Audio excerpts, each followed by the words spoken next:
Well, hello guys, selamat datang di podcast Sepulang Kuliah. Bersama saya Niko Andre. Kali ini kita bakalan kedatangan tamu dari lokal A1, kelompok 2. Kira-kira mereka bakalan bahas apa ya? Kalau kalian penasaran, langsung aja. Check this out. Hai guys, selamat datang di podcast Sepulang Kuliah. Di sini saya Brigita. Saya Farhan. Saya Nelson. Kali ini kita akan membahas tentang relevansi jurusan teknik komputer ke berbagai bidang. Nah, sekarang kita akan membahas sejarah dan perkembangan bidang komputer dan teknologi. Ya, ini menarik nih kalau soal sejarah nih. Karena pasti orang-orang pengen tahu asal mulanya. Jadi benar. Mungkin Nelson bisa dijawab. Oke. Jika kita berbahas mengenai sejarah, bagaimana perkembangan bidang komputer dan teknologi yang ada bisa kita lihat sekarang, kita kembali dulu ke masa lalu, tepatnya di tahun 1937, di mana seorang matematikawan yang bernama sekaligus penemu dari mesin komputasi pertama yang bernama Charles Babbage. Nah, pada tahun tersebut dia berhasil menemukan sebuah mesin analitis pertama yang mampu melakukan komputasi sederhana pada komputer. Nah, namun pada tahun tersebut penemuan yang dia berhasil temukan ini masih belum dioptimalkan, jadi belum selesai mesinnya tersebut. Nah, barulah kemudian pada satu dekade kemudian, tepatnya di tahun 1947, dunia pertama kali diperkenalkan dengan komputer digital pertama oleh ilmuwannya, yaitu Kotran Zuse, nama ilmuwannya. Nah, setelah ditemukannya gambaran bagaimana tentang komputer yang pertama kali ditemukan pada tahun tersebut, kemudian di tahun yang kemudian yang akan datang dikembangkan lagi, sehingga banyak pembaruan yang terjadi pada dunia teknologi. Seperti yang bisa kita lihat dulu bahwa mesin-mesin komputasi yang ada di zaman dahulu yang size-nya masih besar, penyimpanan yang masih kecil. Jika kita lihat kembali di zaman sekarang, semuanya sudah berubah. Semua itu betul. Karena inovasi-inovasi yang terjadi pada zaman dahulu. Terus berkembang, jadi semua teknologi bakal terus berkembang gitu, seiring berjalannya waktu. Benar sekali. Ya, seperti juga yang kita rasakan sekarang, banyaknya juga teknologi yang kita rasakan gitu. Seperti halnya komputer, laptop, HP dan lain-lain gitu. Itu juga sebagai wujud perkembangan teknologi yang kita bisa rasakan seperti sekarang ini. Gitu. Kalau di bidang sosialnya sendiri nih, mungkin memang kita juga merasakannya. Bagaimana di zaman dulu kita masih menggunakan surat untuk berkomunikasi antara satu dengan yang lain di kondisi yang berbeda pulau sekalipun gitu kan. Atau pada zaman kaisar kayak gitu, mungkin banyak yang tahu ya, pakai burung gitu ya, burung merpati sebelum adanya teknologi. Tetapi sekarang kita tidak perlu capek-capek gitu. Kita hanya duduk atau sekalipun tiduran, kita bisa berhubungan atau berkomunikasi dengan orang, atau bahkan dengan jaraknya beda pulau, jauh sekalipun. Dan itu langsung terjadi secara instan ya, karena adanya ini teknologi nih yang kita bahas sekarang. Dan selain dari aspek sosial, bisa juga kita lihat dampaknya di aspek lapangan pekerjaan, ekonomi orang-orang yang ada. Nah, karena perkembangan teknologi yang terjadi sekarang, bisa kita lihat bahwa banyak pekerjaan-pekerjaan yang 10 tahun yang lalu sekiranya masih diperlukan, di zaman sekarang sudah tidak diperlukan lagi, karena sudah tergantikan oleh perkembangannya teknologi-teknologi ini, inovasi-inovasi baru yang dibuat, dan tergantikanlah apa yang diperlukan di 10 tahun, 20 tahun yang lalu. Dan selain pekerjaan, ada juga seperti kompetensi yang dulu sangat diperlukan, sekarang sudah tertinggal karena perkembangan teknologi ini. Itulah mengapa pentingnya kita mempelajari soal teknologi ini. Dan sebenarnya dengan perkembangan teknologi ini tidak bisa kita hindari gitu. Benar. Seperti halnya mungkin kita sering banyak mendengar cerita-cerita tentang bagaimana perusahaan-perusahaan besar yang sudah menggurita gitu kan, yang akhirnya karena mereka melakukan kesalahan fatal dengan tidak mengikuti perkembangan zaman, sehingga mereka tertinggal dan bahkan mereka sampai gulung tikar sekarang kan. Ya, itu hal-hal tersebut bisa terjadi karena itu tadi tidak mengikuti perkembangan zaman, jadi masih stuck dengan cara yang sudah mulai tertinggal. Sebagai contoh, teknologi yang masih menggunakan manual akan kalah dengan sebuah sistem yang sudah otomatis. Iya, betul. Karena lebih cepat begitu dibandingkan dengan teknologi manual yang dilakukan oleh manusia.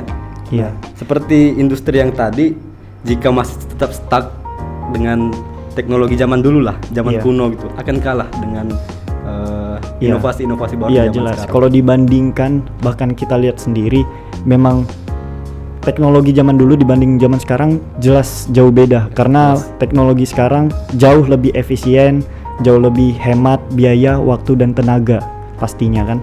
Nah, oleh karena itu, tetapi tidak bisa dipungkiri juga ini bisa dapat menjadikan dilema bagi sebagian masyarakat juga kan pastinya, karena bisa tergantikannya tenaga manusia, bisa tergantikannya manusia dengan teknologi itu sendiri. Oleh karena itu mungkin pendidikan tentang teknologi ini sangat penting bagi kita. Dan soal pendidikan ini seperti yang sedang kita jalin sekarang lah kita bicarakan. Ada berbagai bidang yang bisa dilakoni orang untuk mempelajari bagaimana teknologi ini bekerja. Bidang komputer bekerja, bidang teknologi bekerja. Jadi nggak hanya satu sumber jadi banyak sumber yang bisa kita dapatkan. Ya, benar sekali. Untuk mempelajari, untuk bisa memahami tentang teknologi tersebut gitu. Nah, khususnya yang kita jalani sekarang ini kan di perguruan tinggi ya. Iya. Nah, betul. Di perguruan tinggi juga ada berbagai prodi yang memfasilitasi atau menekuni bidang teknologi. Iya. Seperti contoh sistem informasi, informatika, computer science, dan yang sekarang ini kita duduki yaitu teknik komputer. Iya. Wow, kerennya. Iya. Kenapa harus semua orang itu, bukan semua orang juga sih, sebagian orang itu memilih bidang komputer dan teknologi? Oke. Ya, itu pertanyaan yang menarik sebenarnya. Mengapa orang-orang harus setidaknya mempertimbangkan lah untuk memasuki bidang-bidang yang menekuni ilmu komputer maupun teknologi. Nah, pertama karena perkembangan teknologi yang sangat cepat, di mana kita dituntut untuk memahami teknologi bekerja, tahu bagaimana menggunakan teknologi dan lain-lain, dan di berbagai industri juga menuntut pekerjanya untuk bisa paham hal-hal seperti itu. Iya. Jadi memang sebenarnya kalau di bermasyarakat itu memang penting sekali, apalagi di dalam dunia pekerjaannya. Itu sangat penting sekali teknologi ini, karena seperti yang kita bahas tadi, kita tidak bisa menjauhi atau kita tidak bisa tidak mengikuti perkembangan teknologi tersebut, karena ini yang bisa dapat memunculkan inovasi-inovasi yang lebih bagus lagi ke depannya. Ya, intinya kita tidak bisa gaptek lah. Iya.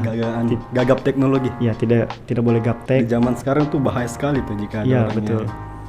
Karena itulah mengapa pentingnya kita mengetahui, punya pengetahuan dasar mengenai teknologi ini. Iya. Oke, bahkan kita sebagai mahasiswa, kita juga mempunyai peran atau kita mempunyai moral tersendiri di dalam untuk menjadi mahasiswa. Sebagaimana yang disebutkan di dalam salah satu tridharma perguruan tinggi negeri, bahwa kita mahasiswa itu pentingnya untuk melakukan pengabdian kepada masyarakat. Benar sekali. Dalam artian untuk membantu masyarakat atau mendorong masyarakat untuk lebih paham gitu tentang teknologi. Ya. Dan di jurusan teknik komputer juga banyak inovasi yang bisa kita buat untuk melakukan pengabdian kepada masyarakat ini. Iya. Karena sebenarnya jurusan teknik komputer ini gabungan dari dua unsur sebenarnya, prodi kalau kita bilang. Nah, satu itu teknik informatika yang fokusnya lebih ke perangkat lunak, bagaimana perangkat lunak itu dibuat, sistematisnya bagaimana, mekanisme cara kerjanya bagaimana, dan teknik elektro yang berfokus ke perangkat keras, bagaimana perangkat keras itu bekerja, bagaimana cara merakit, bagaimana cara kita mengetahui komputasi-komputasi yang bekerja di dalamnya, itu dibahas di teknik elektro. Nah, uniknya di teknik komputer ini merupakan gabungan dari keduanya. Jadi kita berfokus ke perangkat lunak dan juga fokus ke perangkat keras. Itulah mengapa dari kedua gabungan ini banyak inovasi yang bisa kita buat dan banyak juga inovasi yang bisa kita abdikan ke masyarakat. Itu salah satu keunikan jurusan teknik komputer. Dan salah satu alasan juga mengapa jurusan teknik komputer ini menarik di mata orang-orang, dan juga mengapa teknik komputer ini bisa unik lah. Gitu.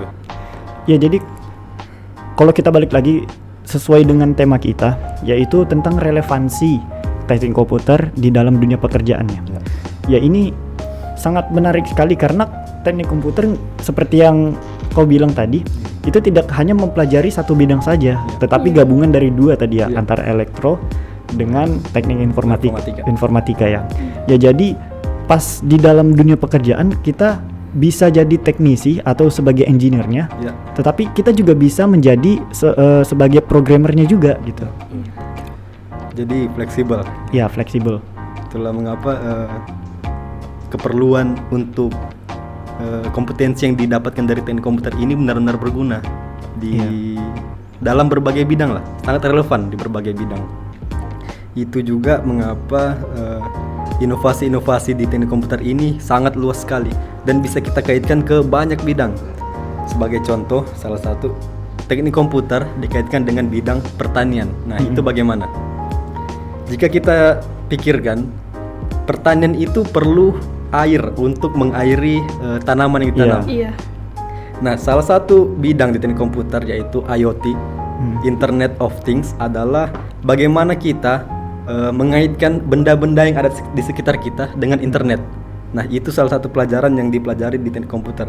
Dan bagaimana penerapannya, seperti kita membuat sebuah sistem otomatis, pengairan otomatis yang ditaruh di pertanian.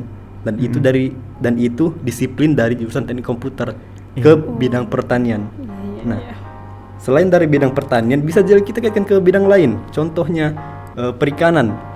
Bagaimana kita mendeteksi ikan yang masih segar, ikan yang sudah tidak segar, itu bisa dari teknik komputer. Makanya sangat fleksibel jurusan teknik komputer ke berbagai bidang. Nah, terus cakupan studi bidang komputer dan teknologi itu seperti apa? Bisa jelaskan? Nah, setelah kita membahas mengenai apa saja kompetensi yang dipelajari di bidang teknik komputer, setelah itu cakupannya apa ini? Nah, itu yang dipertanyakan di sini ya. Nah, karena teknik komputer ini sangat relevan ke banyak bidang, jadi otomatis cakupannya juga sangat banyak, sangat bisa dikaitkan dengan berbagai hal. Bisa kita kaitkan ke pertanian, perikanan, kehutanan, bahkan dengan semua disiplin yang dipelajari teknik komputer itu banyak. Jadi cakupannya itu sangat luas lah kalau kita bahas lebih dalam. Dan cakupan-cakupan yang perlu kita, kompetensi yang perlu kita pahami untuk bisa mencapai cakupan ini juga sangat banyak. Untuk dikaitkan dengan berbagai bidang ini yang kita ingin tekuni. Yaitu untuk cakupan apa yang dicakupi dari bidang teknik komputer ini, itu banyak. Ke berbagai bidang pun bisa, sangat relevan ke berbagai bidang. Betul. Jadi ada pertanyaan nih, profesi dan karir di bidang komputer itu apa saja sih? Mungkin ini juga bisa menjadi pertanyaan-pertanyaan pada masyarakat gitu kan, atau bagi kalian-kalian yang masih bingung tentang teknik komputer itu pekerjaannya apa sih gitu. Setelah lulus ini bagaimana sih peluang kerjanya itu, bagaimana gitu. Ini bagaimana menurut kalian nih? Ya, profesi dan karir yang bisa kita dapatkan di bidang teknik komputer itu sekali lagi sangat luas ya.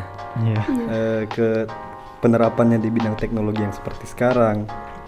Dan jika kita ditanya mengenai profesi, salah satu contohnya itu sebagai developer, software developer, di mana kita membuat sebuah aplikasi, merancang sebuah aplikasi, fitur-fiturnya kita buat supaya menarik berbagai banyak orang itu adalah software developer.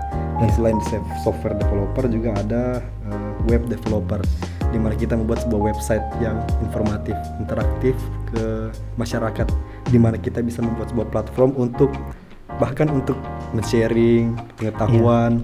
Betul. Dan programmer ini yang saya rasa sangat diketahui oleh banyak orang ya.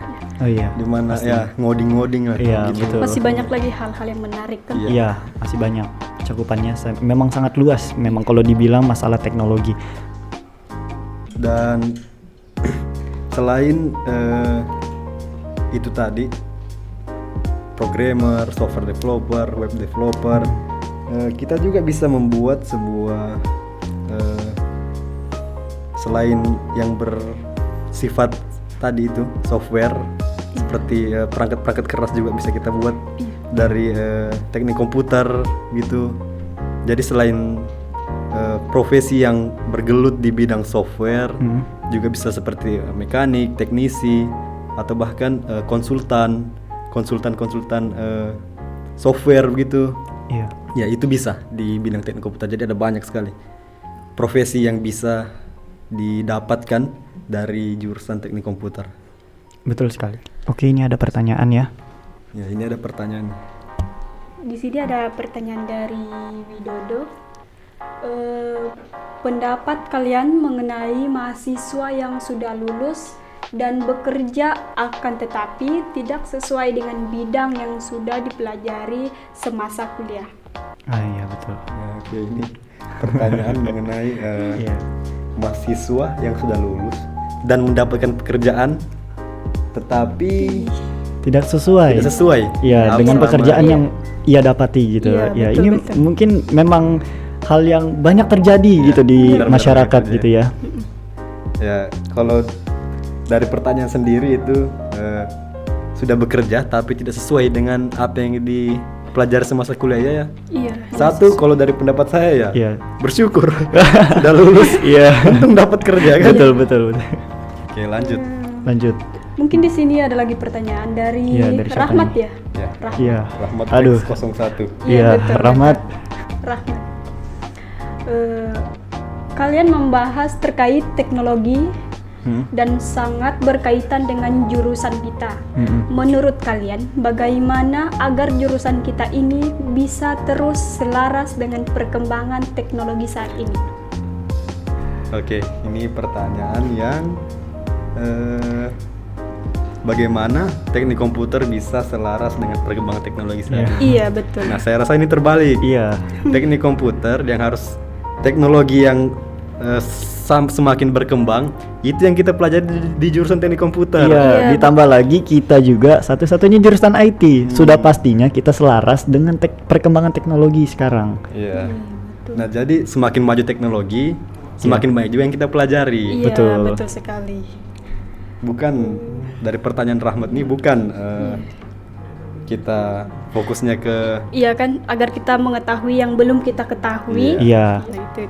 jadi semakin berkembang teknologi, semakin banyak hal-hal baru yang kita pelajari Iya, betul. di teknik komputer. Karena memang teknik komputer ini fokusnya kan ke bidang teknologi. Iya, betul. Iya. Untuk pertanyaan Rahmat Rex01. Lanjut. Mungkin dari Kelsia Gracia, apa yang akan terjadi ke depannya dengan semakin canggihnya teknologi? Iya. Iya. Ini memang pertanyaan yang Yang biasa dipertanyakan lah Iya. oleh Iya, orang-orang. dan sebenarnya banyak positifnya, banyak juga negatifnya pastinya Iya, gitu betul kan. sekali. Nah, Tetapi dari kedua itu tetap bagaimana cara kita bijaknya Iya. menggunakan Iya. perkembangan teknologi yang sudah ada.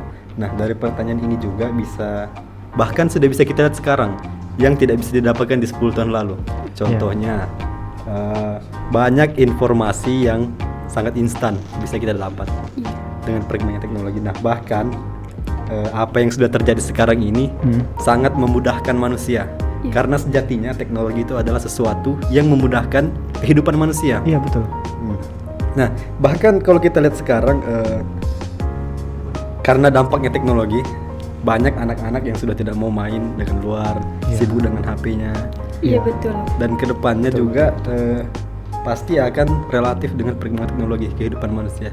Jadi kembali lagi bagaimana kita bijaknya menggunakan teknologi Iya betul. yang akan datang. Begitu juga pentingnya pendidikan, itu memang berperan penting di dalam perkembangannya teknologi. Iya. Jadi pendidikan dengan perkembangannya teknologi ini harus selaras, Iya, benar. sehingga bisa menciptakan teknologi ini yang bisa bermanfaat, yang betul-betul positif Iya. untuk kita gunakan. Oke. Lanjut. Lanjut, ada lagi? Oke, di sini ada lagi pertanyaan dari Irgi ya, 0107. Buat kalian bertiga, pengalaman terbaik dan terburuk selama kuliah di teknik komputer. Aduh. Wow, Ini cukup menarik pertanyaan ini. ya, ini kalau dari saya ya. Oke, silakan. Dari saya pastinya ada shock waktu pertama kali masuk ke jurusan teknik komputer. Iya. Karena gambaran yang di pikiran saya sewaktu masuk ke jurusan teknik komputer itu kita fokus Iya, betul. hanya ke komputer saja. Bagaimana cara pakai komputer, cara Mengoperasikannya. mengoperasikannya. Nah, ternyata sampai ke mekanismenya semua kita pelajari dari perhitungan matematika, Iya. kalkulus gitu. Iya, sampai betul. dasar-dasarnya kita pelajari. Iya, benar-benar Iya. kembali ke dasar. Iya.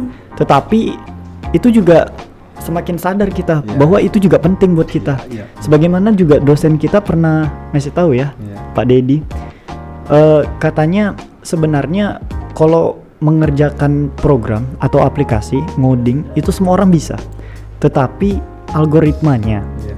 itu nggak semuanya orang bisa. Jadi Iya, gitu. betul sekali. Jadi kita diasah dari dasarnya kita dulu, Iya. sehingga kita bisa menciptakan, harapannya kita bisa menciptakan inovasi-inovasi yang lebih bagus lagi gitu. Iya, benar. Iya. Kita bisa berkembang gitu, lebih bagus lagi. Itulah yang kita pelajari selama ini di teknik komputer Iya. ya. Ya, Nah, kalau tambahan dari saya nih ya, pengalaman yang di teknik komputer, sebenarnya karena saya rasa basic saya sendiri itu ada di perangkat lunak, software, iya, dan sewaktu masuk ke teknik komputer karena saya sudah riset sebelumnya Iya. bahwa teknik komputer ini fokus juga ke perangkat keras gitu. Nah, karena saya sedikit sadar bahwa saya lemah di perangkat keras. Nah, jadi waktu itu saya pikir nanti masuk teknik komputer merakit-rakit lagi ya. Nah, iya, sebenarnya dari situ tertantang juga saya nih. Bilang, iya, merakit lagi, wih, harus bisa ini kan. Jangan cuma fokus ke software saja. Jadi saya ingin belajar hal baru. Karena itu saya masuk ke teknik komputer. Nah, dari semua pembahasan yang telah kita bahas mengenai teknik komputer, teknologi, sejarahnya dari awal, iya, cakupan-cakupannya, bahkan sampai ke prospek kerjanya yang akan datang, teknologi ini benar-benar memudahkan kehidupan manusia ya. Iya. Tentang bagaimana menjalani kehidupan sehari-hari, dan bahkan dengan adanya teknologi ini masyarakat semakin enak lah hidupnya. Iya. Makanya itu ada yang disebut dengan society IT gitu, dari yang bahkan dulu dari 4.0 sekarang sudah memasuki masyarakat Society 5.0. Iya. Tergantung lagi dari kita bagaimana bijaknya menggunakan semua teknologi ini, bagaimana kita berhidup berdampingan dengan teknologi, bagaimana kita benar-benar memanfaatkan teknologi ini untuk membuat kehidupan kita menjadi lebih mudah. betul sekali. Dan bahkan satu closing statement lagi dari Steve Jobs bahwa semua harapannya bukan ada di teknologi ya, tapi ada pada manusianya. Betul sekali. Iya. Saya Brigita, Saya Farhan. Saya Nelson. kami pamit undur diri. Sekian, terima kasih. See you guys.